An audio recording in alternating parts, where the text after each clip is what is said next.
Hey, Eric here. It's a cool day in February.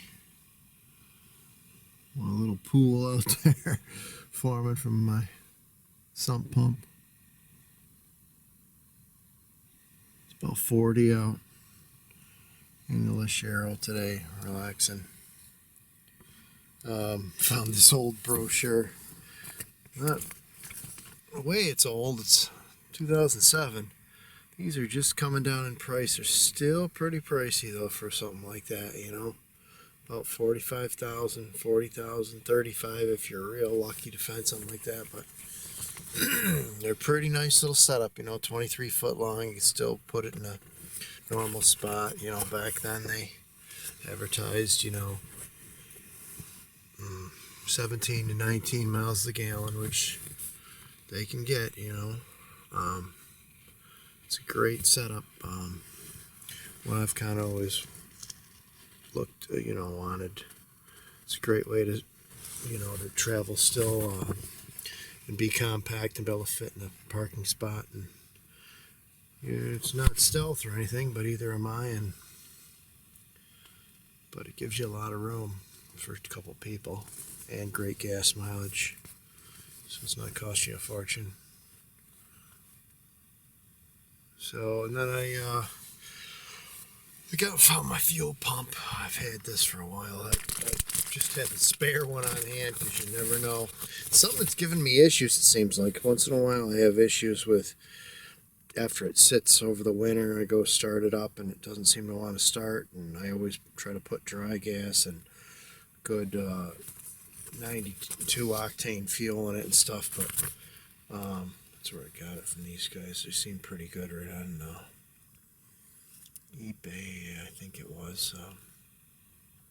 It's original Bosch equipment. It's the exact one that's on it. So, but actually, I got one and tried to install it last year, and she would not work at all. I put the old one back on. I hooked it up to a battery, with cables, and she just would try to turn over, but she wouldn't spin. I beat the heck out of it and sent it back, and they just sent me another one. So that was nice of them, I guess.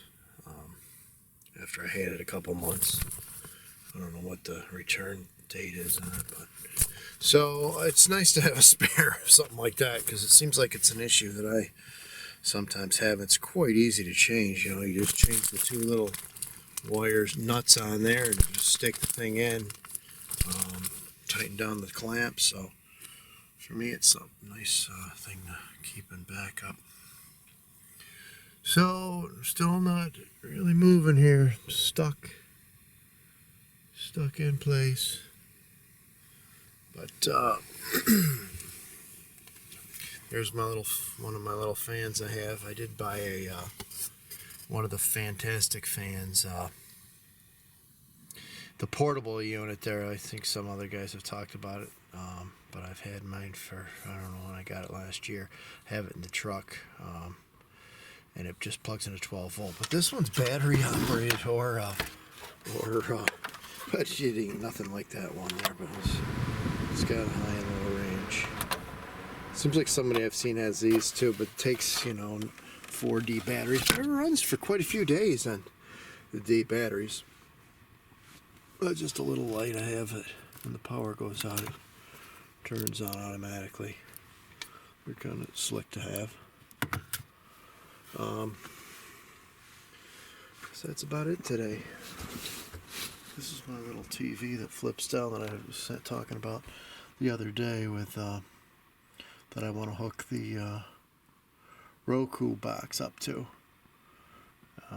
It's a little 7-inch. It's nothing great, but it's got the DVD, and I think it's got a TV tuner, but of course that doesn't work, so I think that's old school. It's before digital. But I have a dish pail hooked to it, which gives me a TV guide, which is nice because most of these things, you don't get a guide, so it gives me a TV guide, and Dish has over the, it picks up over the air stuff. Dish made them for a while when I bought them up because I knew they would quit making them, and they were the greatest digital box to buy because you got a full guide with them. And so I bought them when they put them out back in the days when digital TV boxes were coming to market for $50. So I got them for like 25 too, because I got a rebate on them because I bought them right when they came out. So I don't know if I've ever showed them before, but I kind of like them. They're a nice little unit, but not high def, but they work for this because they got the old RCA cables and the old F cable, output is all. So it works fine for an old TV like this and gives you the guide. And then I'll hook up the Roku box and have the internet or whatever on that too, and it swivels around and stuff and flips up out of the way when you're done. I mean, it seems to work. The kids like to watch DVDs and stuff. Back here in this little bed. This is the back bedroom, which I sleep in both. This one's a tiny bit bigger for two people. So that's about it. I'm out of here.